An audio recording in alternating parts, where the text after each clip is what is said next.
ان کی جانب سے کہا گیا ہے کہ جو ٹی پی ہے اس پہ بین کیا جائے گا، اس کی جو سرگرمیاں ہیں انہیں روکا جائے گا، اور جو ان کے اکاؤنٹس ہیں انہیں بند کیا جائے گا۔ اس بارے میں آپ کا کیا بیان ہے؟ ایک فارسی کا ایک شعر ہے، اس کا ایک مصرع ہے کہ آواز سگاں کم نہ کند رزق کے گدارا، کہ کتوں کے بھونکنے سے فقیروں کا رزق کم نہیں ہوتا۔ اگلی بات یہ ہے کہ اگر پاکستان میں پی ٹی وی پہ حملہ کرنے والی جماعت بین نہیں ہے، اگر پاکستان میں جناب اعلیٰ پولیس والوں کے ہاتھوں سے ان کی وین سے بندے چھڑا کے عمران خان صاحب لے کے آتے ہیں اپنے ڈی چوک والے دھرنے میں، اس کی ویڈیو موجود ہے، آپ نے دیکھی ہوگی، اگر وہ جماعت بین نہیں ہوئی، اگر سول نافرمانی کرتے ہوئے بل جلانے والی جماعت پاکستان میں حکومت کر رہی ہے، تو یہ تو وہ لوگ ہیں جنہوں نے ہتھیار اٹھائے نہیں ہیں، جنہوں نے سینے پہ گولیاں کھائی ہیں، تو یہ کیسے بین کوئی کر سکتا ہے؟ یہ اس کا اختیار ہی نہیں ہے۔ یہ کسی بھی سیاسی جماعت کو بین کرنے کا اختیار الیکشن کمیشن آف پاکستان کے پاس ہے۔ انشاءاللہ وہ ایک آزاد ادارہ ہے، وہ ہم سے بات کرے گا تو ہم ضرور اس کو بتائیں گے کہ جناب یہ خود اس قابل ہیں کہ ان کو بین کیا جائے۔ اگر آرٹیکل 62-63 کے تحت نواز شریف کو نااہل قرار دیا جا سکتا ہے تو عہد شکنی کے مترادف وزیر داخلہ اور وزیر اعظم دونوں کو، میں تو کہتا ہوں کہ ہم پٹیشن بھی خیر فائل کر رہے ہیں کہ ان دونوں کو عہدے سے برطرف کیا جائے کہ یہ معاہدہ کرنے کے بعد منحرف ہوئے ہیں، اس کی بجائے کہ یہ ہمارے بارے میں بات کریں۔ خیر ہم اس کو ویسے اتنا سیریس لیتے نہیں ہیں کیونکہ ہمارا ایک ہی مطالبہ، ہم اسی پہ بیٹھے ہیں کہ سفیر کو ملک بدر کیا جائے۔ باقی رہی بات شیخ رشید کی بات، اس نے بڑی چھوٹی بات کی ہے، اس سے بڑی بات آپ کو یاد ہوگا 2019 میں کی تھی اس نے فواد چودھری نے، کہ ان کو غداری کا مقدمہ ہو گیا ہے، ان کو عمر قید ہو گئی ہے، یہ فلاں کر گئے ہیں، ایسا کر گیا، تو وہ بیچارہ کئی بار اپنی وزارتوں سے ہاتھ دھو کے ذلیل ہو کے تو پھر پتہ نہیں کہاں کہاں پھر رہا ہے۔ تحریک لبیک پہلے سے 1000 گنا زیادہ اونچے مورال پہ کھڑی ہوئی ہے انشاءاللہ۔ اس کی بات سے میں کوئی پریشان نہیں ہوں، میں بلکہ آپ کو جتنے ہمیں سن رہے ہیں، اگر یہ کوئی میڈیا اینکر پرسن ہو یا باقی کوئی ذمہ داران ہو،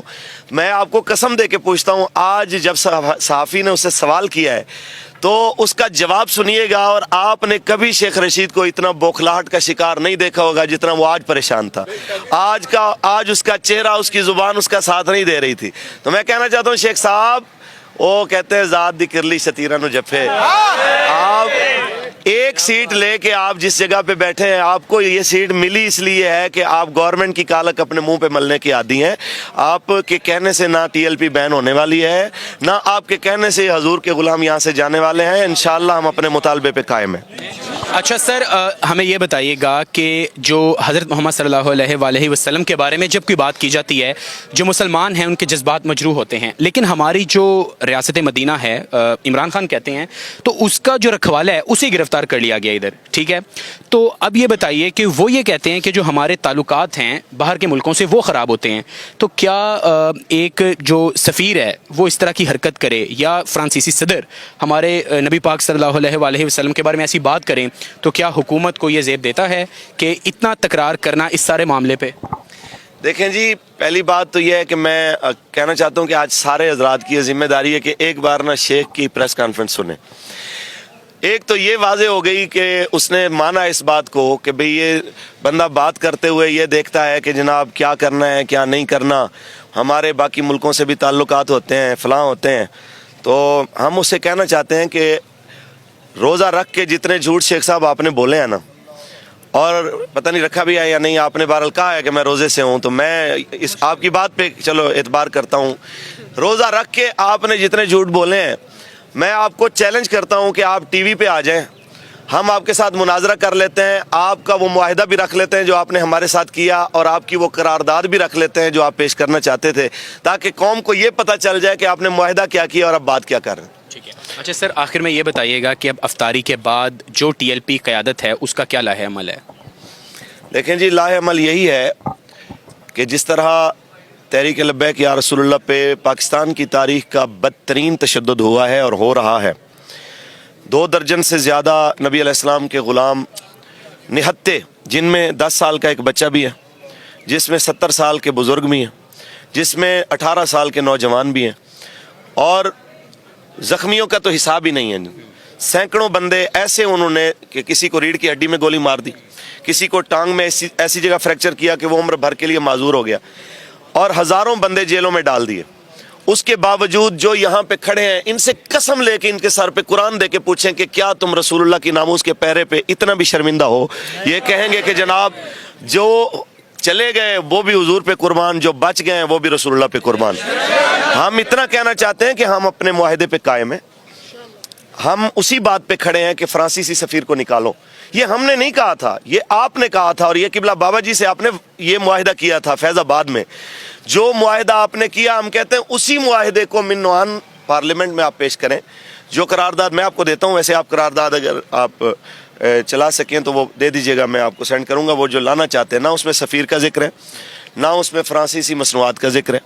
تو یہ وہی لالی پاپ جو دنیا کو دینا چاہتے ہیں وہ اس طرز کی، تاکہ قوم کو جو ہے نا بے وقوف بنایا جائے۔ اور الحمدللہ قوم نے رسول اللہ کی ناموس پہ پہرا دیتے ہوئے جس طرح قبلہ بابا جی کو اور ان کی ٹیم کو دیکھا ہے،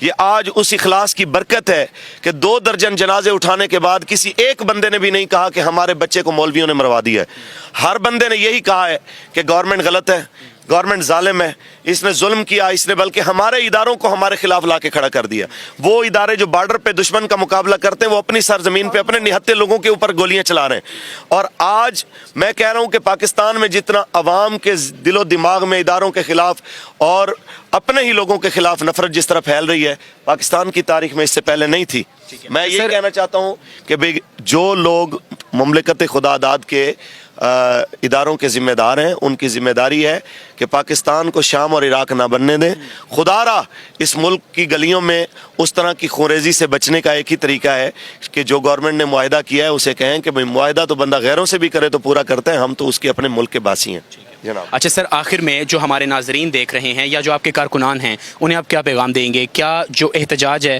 وہ منظم کیا جائے، یا جو انتشار ہے، ظاہری بات ہے جو پولیس ہے اس کی جانب سے بھی کافی سخت رد عمل سامنے آ رہا ہے، تو اپنے کارکنان کو آپ آخر میں کیا کہیں گے؟ دیکھیں جی، کارکنان دھرنے منظم کر بھی رہے ہیں، اور ہم انہیں کہہ رہے ہیں کہ اگر کہیں پہ دیکھیں جی، آپ یہاں پہ بندے بیٹھے ہیں، 1 لاکھ بندہ بھی بیٹھا ہو، جب یہاں پہ سیدھی گولی چلے گی، یہاں پہ 5-10 بندے جو ہے نا وہ شہید ہوں گے، کچھ 30-40 زخمی ہوں گے۔ وقتی طور پہ آپ کو پتہ ہے کہ افراتفری پھیلتی ہے، کوئی طبی امداد دیتا ہے، کوئی کسی کو ہاسپٹل لے جانے لگتا ہے۔ آپ تب کہیں کہ آپ فاتح ہو گئے جب آپ نے نظریہ مار دیا ہو کہ لوگ کہیں جی ہم غلط تھے اور آپ بالکل فٹ ہیں۔ آج پاکستان میں سروے کروا کے دیکھ لیں، ہر بندہ گورنمنٹ پہ لعنت بھیج رہا ہے کہ جناب ان لوگوں نے معاہدہ کیا اور ان لوگوں نے معاہدہ کر کے توڑا، ان لوگوں نے ملک کو جو ہے وہ عدم استحکام کی طرف لے کے گئے۔ اگر ان لوگوں کو اتنی ہی زیادہ فکر تھی، ہم سے بات کرتے، میں کہتا ہوں ٹیلی ویژن پہ آ جائیں، آپ سے پہلے بھی بات کی ہے